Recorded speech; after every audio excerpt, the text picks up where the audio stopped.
I tend to spend far too much time gazing over old maps, looking at the lines that were and the lines that came after, the rails, the roads, the old routes. Sometimes something catches the eye which doesn't seem quite right though.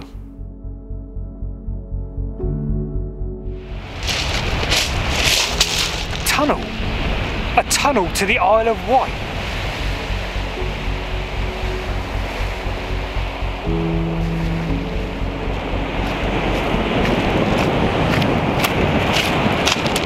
Just over there is the Isle of Wight, and it's said that if you want to cross this stretch of water by boat, it's the most expensive per mile on the planet. But the map said tunnel, so clearly that was built, and perhaps I can maybe be there within 20 minutes. Depending on where you are on the mainland, it's only between 1 and 3 miles from here to there. So what exactly went wrong? Why does this map from the early 1900s say tunnel?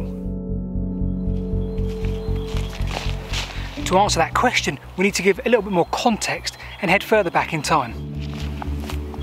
Let's go back to 1873. Now, railway mania had reached every corner of the UK, as had the prospect of digging underground through the landscape, building tunnels, even if that meant underwater.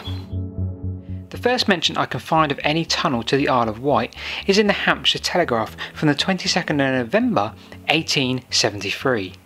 An adventurous railway project was about to take place and measures were being undertaken to test the practicability. Subscription has now been made to sink a shaft west of Eaglehurst. Now, Eaglehurst is about 2 miles up the coast from Leap. However, there is something a little bit closer down towards Leap at what used to be called Stone Point. Now, on the coast there at Stone Point, there's also a small wood behind the coastline called Pitt's Wood. I doubt if that's any relation to a pit as such, but they did dig a 150-foot shaft down into the soil. Across the water within a month, another shaft or bore was dug out here, just to the immediate west of Eagle House. That still remains there today. The water quality here was so good, as with absolutely no saltwater intrusion, that they wanted to sink some more shafts here and supply water to the Isle of Wight. In fact, not only was the water quality so good there, but also the soil, the clay that they dug into, the stiff blue clay, in their eyes meant that the tunnel could be self-supporting. With 2 shafts dug, Mr. Fulton had everything he needed to draw up his expensive and extensive report.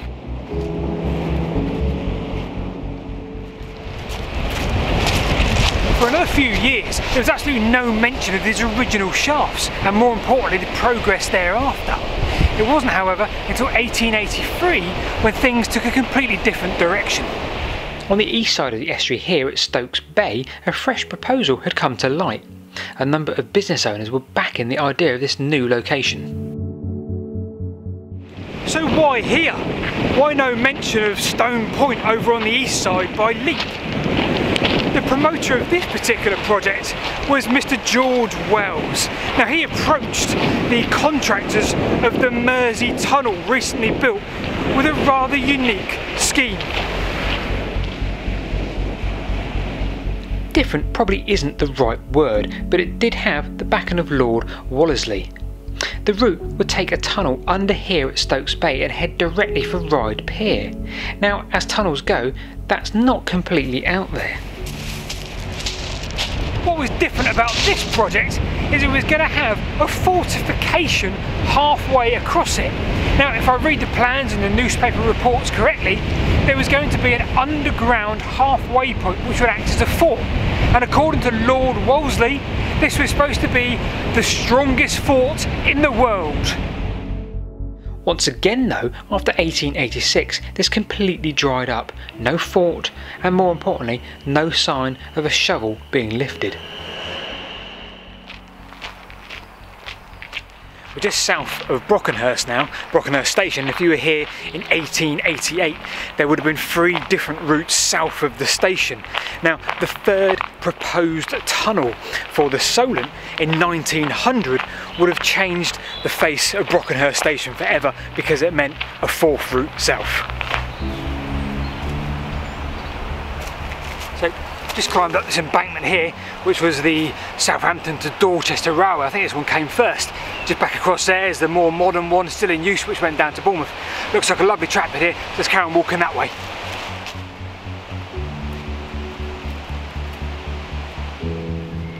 Plans for this tunnel were said to be much more thorough, and it was said to have backers of local influence, clearly local businessmen with a lot of money to spend. Now, one of the plans for the tunnel itself was a method of construction. It was going to have almost tube-like concrete sections placed within it, perhaps a little bit like what we've seen in the Channel Tunnel, an example of which was first used, I think, or tested in Blisworth Canal Tunnel. So maybe this was a little bit of a glimpse into the future of tunnel building. It took a further year for things to heat up a little. The backers were named and the construction method was set. Things were about to kick off. Now, the tunnel was set to be 2 miles and 500 yards long. So that's a mile or so under the actual seabed, leaving around about 1,000 yards either side for clearance to get under the sea.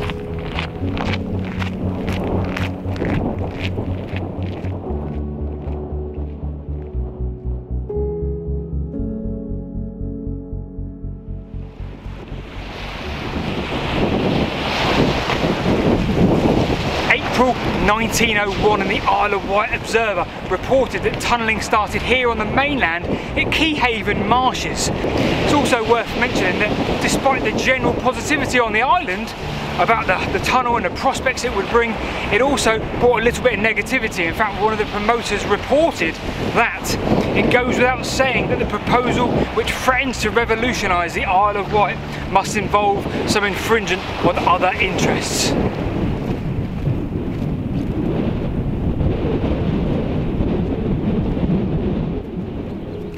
One such objector to the line here was the London Brighton South Coast Railway, presumably because London South Western Railway would be running the trains here. There was also quite a strong objection by the townsfolk of Ryde. In August the 19th copy of the Isle of Wight Press, they made their displeasure very, very clear. So as we sit here at the site of the third tunnel attempt to get across to the Solent at Keyhaven Marshes, it's very beautiful here. Ironically, we're looking across to our right at the Isle of Wight ferry crossing there, and we're wondering what happened to all the newspaper reports after April 1901. What happened to all the engineering works here? Well, we don't know. Come the middle of 1901, the newspaper reports just completely died a death, and there was nothing other than a report in the Bournemouth Echo, September 1901, which detailed that there was rumour of engineering difficulties here. That's it. There's nothing else we can find on this third attempt at a crossing thereafter to the Isle of Wight. From that point forward, there are seemingly mentions of the Solent Tunnel once every decade thereafter. In fact, as we speak, the Solent Freedom Tunnel has raised 24,000 of 125,000 needed to work a feasibility study. So from all of the research that we've done in this project, which was a heck of a lot, I can assure you, those are the 3 most interesting tunnel attempts, and certainly the earliest that we can find. And it does seem that the Isle of Wight is destined to remain in its truest sense, certainly in our lifetime, an island. Well, thanks for watching that. Hopefully you enjoyed the little production there.